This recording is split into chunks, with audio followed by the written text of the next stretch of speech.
All right, kids. I just got back from the Occupy Wall Street rally. As much as I'm completely riled up and completely bursting with, I'm very emotional right now. So what we're gonna do to start this video, and I want you guys maybe to take a moment, and if anybody's ever wondering how to repay me for all the kind deeds that I've done over the last couple of years, I think I've talked about Van Gogh Double Espresso Vodka. Possibly my favorite thing on earth right now, next to a Patron Silver and the nice espresso martini or a chocolate martini or a Grey Goose and tonic. The Van Gogh Double Espresso Vodka. I could drink it cold, I could drink it warm, I could drink it any time of the day, morning, noon, and night. And yeah, I have put it in my morning coffee. Call me an alcoholic, call me what you will, but let's have a drink together, because we are definitely living in an unprecedented time of our lives. Here's to you guys. I drink it like water. I could go all night. So if you're ever in the New York City area and you want to come have a beverage with me, I'm turning 40 in a couple of months, so I'm going to be pretty much curbing my appetites for all the stuff that we've spoke about over the last couple of days. So let's address what's been going on. I hope you're settled in right now. I think I will have another one just to calm myself down. I just sat on the bus rip-roaring out of my mind waiting to talk to you, and I just got home in the nick of time to turn the news on. Obviously, we'd like to send our condolences out to the Jobs family. Steve Jobs, a hero of mine, a hero to a lot of people out there, a guy that changed the world, and I have to say he's changed the world for the better. Maybe some people just think, what's the big deal about a guy who invented an MP3 player? He changed the way of life. He changed the way that we do things, and he makes a good product, and I'm gonna miss him. Not that I knew the guy, but I gotta give the guy his due for who he was and what he represented and brought us into a new world of technology. Here's to Steve Jobs. All right, so let's talk about what's going on. Just got back from the rally. What started out as 4,000 people. Oh, I'm sorry. What started out maybe as 400 people. Next thing you know, they're getting no press, none whatsoever. And if you looked at the group of people out there, you saw them as, oh, they're just the hippies. Oh, they're just the unemployed. Oh, these are the kids that just don't want to go to school. These are the guys that just go to one of these gatherings just because it's a gathering, it's a happening. Next thing you know, a couple more thousand people show up. Then it's taken on a life of their own. If you Google search Occupy Wall Street, you're going to find their live stream page. You're going to find their website. You're going to find the newspaper articles that they're writing. And the thing is, right from the get-go, as much as that video that we did when I couldn't find the protesters, I was not poking fun at what they represent. I am one of the protesters, because they are now giving a voice to what I've been saying over the last couple of years. What are these protesters angry about? What are they protesting? They're protesting the entire idea that the bailouts shouldn't have happened. The TARP shouldn't have happened. All the money that was appropriated to the bankers and to save AIG and to save these companies shouldn't have happened. Now I know there is a debate whether or not the entire system would have failed if these bailouts didn't happen. But what should have happened was the money should have been given to the people that needed it the most. So let's assume there was if you saw Too Big to Fail, the movie, the whole idea was that AIG couldn't fail because the money that they owed would have brought down governments. They would have started political strife. So what should have happened was that the money should have just been given to the people that were owed the money because of AIG, and AIG should not have been allowed to remain a solvent company, and all those people should have been put in jail. No debate. They committed crimes. And then we take it to the next step. Who were the brokers that were brokering the deals to commit these crimes? They should have been rounded up and they should have been jailed. Then take it a next step further. The rating agencies that were paid by the brokers and the banks to give this junk, which obviously they had to know that what they were doing was completely wrong and irresponsible. So those people that stamp those bonds and stamp those packages to resell them, resell that junk, they should have been jailed, and they should be in jail right now. And then the money that we use to save all these people has definitely gone to the wrong places. So they saved the banks, correct? So the idea was that they're going to use this money now to fund small businesses. They're going to let people get houses again. They're going to help the market regain some strength in the housing market by getting these people loans.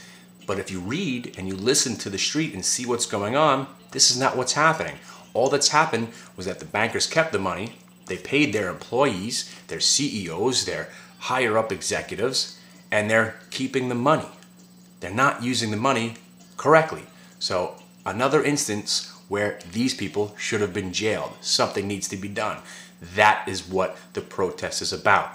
That we need to change what's going on so then this can't happen again. But forget about it happening again. We should do something about it now. It's not too late to round these people up. We still know who they are. They're still out there. They need to be rounded up. And this whole thing about the 1% versus the 99%, the 1% need to be held accountable for what they've done. The people that did this to our country need to be held accountable. That is what they're rallying about. So we went from 400 to 4,000. Next thing you know, the organization has been taken root. And if you think that the government or the police force of New York City and Bloomberg is trying to, squash the rally, it's been going on for 3 weeks. If they really wanted to squash it, if they were really getting paid by JP Morgan, there's a big thing out there that JP Morgan's paying the police to try to break up the rally. The rally would have been broken up on day 2 or day 3 or day 4. It's been going on for 3 weeks. And what happened today was extraordinary. Today, the revolution started. Now, you're going to watch the news tonight, and you're going to see that the violence, what happened, a little burst of violence. This was right outside my door. I was watching as it happened. Never in my life have I experienced news to this extent. Actually being the news, watching it, what I knew would be shown on television, here I am watching it live. So here's what happened. So the rally has grown from 4,000 to 5,000. Then the union workers showed up. The UFT workers showed up. Many unions showed up. I can't even start naming them all. Basically 20, maybe 30,000 people flooded Lower Manhattan. Now what happens is, now the power of a 30,000 person mob starts to influence a few people. And what I could see transpired is that one person made a mistake. I believe one person got shoved. That person might have had some pepper spray. They pepper sprayed the cop, which you don't do. We've been preaching peace the entire time, respect and love for one another. Everything was peaceful up until tonight. It was one person. Next thing you know, pushing and shoving, getting involved. The batons come out. The police need to get control of the situation before it escalates. You can't fault the police for slapping down some batons onto some of these protesters because one of their guys just got pepper sprayed. You can't expect to exude violence onto the cops without them striking back now, can you? Okay? So, and within, I guess, 15, 20 minutes, it was squashed. And then they allowed the rally. The cops could have just shut this whole thing right there. The cops could have busted out with their force right there. But they squashed the little skirmish, and it was over, and the rally commenced. Now, this is the rally, people. This is the rally that you need to be a part of. So look for it to happen in your town. This is the rally that you need to be a part of. I just said that twice. This is the rally that we've been waiting for. This is the revolution. If anything's going to get done, it has to come from revolution.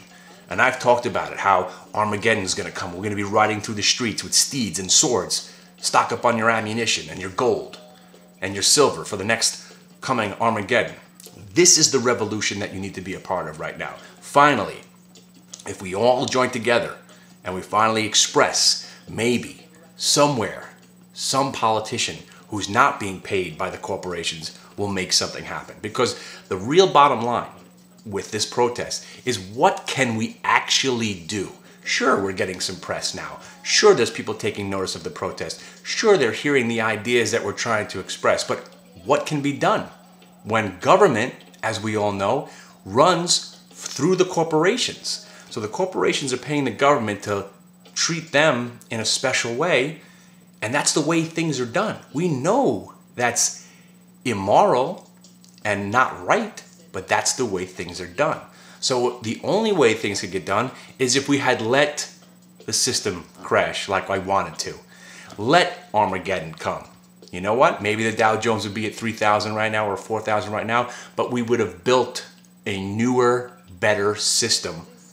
And I think if we would have let the catastrophe play itself out without the bailouts, that's what would have happened. Maybe I'm completely wrong. Maybe systemic risk would have happened. Maybe we would have shut down as a country. But you know what? We'll never know now. But the things that need to be addressed that were taking place in 08 and 09, and all the manipulation and everything that everybody's angry about, we're now finally addressing. Because I'm extremely happy to see that people are still angry about what happened. Because there still needs to be somebody needs to be held accountable. And it's not you and I. If they're going to bail out these guys, we need bailouts. It's just not going to happen. So here's my dilemma right now in all of this. I work on Wall Street. I'm a trader. I try to help people learn how to trade the markets. Now here's where I am.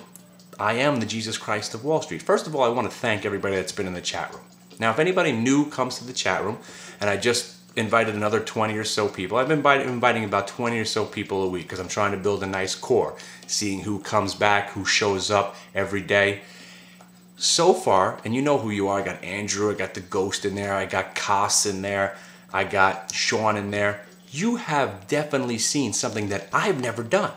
And I gotta credit you guys because I think because I'm trying so hard to please, and I'm trying so hard to give you some good information, and I'm really, really keeping discipline with my recommendations.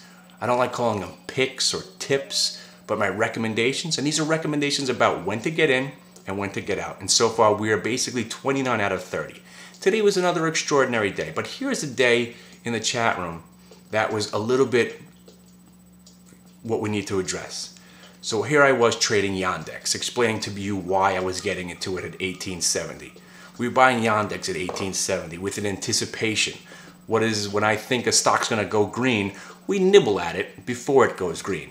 And then if it goes green and, gives us that confirmation of stability and momentum, we add to it when it goes green. And then if it continues to add and it breaks a whole number of any significance, like a 19, remember when it broke 19? I said you might want to add to it there. Now here's what happened. It broke 19, spiked up 11 cents. I took my profit.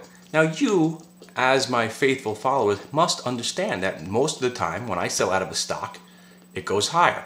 But here's what happened. It churned around. A half an hour went by and basically all it did was go between 18.80 and 19 and basically got people out of the stock. And then what did it do? It proceeded to almost go to 20 because we joked about it. When I sold out of it, I said it would probably go to 20 now, and it did. And then we had the AIG trade. Now the AIG trade is a specific trade because here it was at, I think it was 20 and a half, and 20.54 was the going positive. So I said, let's nibble here at 20 and a half. And if it goes green, we'll buy some more at 20.54. And then next thing you know, it's at 20.65. And I knew I was headed out to the protest rally. So I said, you know what, I'm going to sell out here.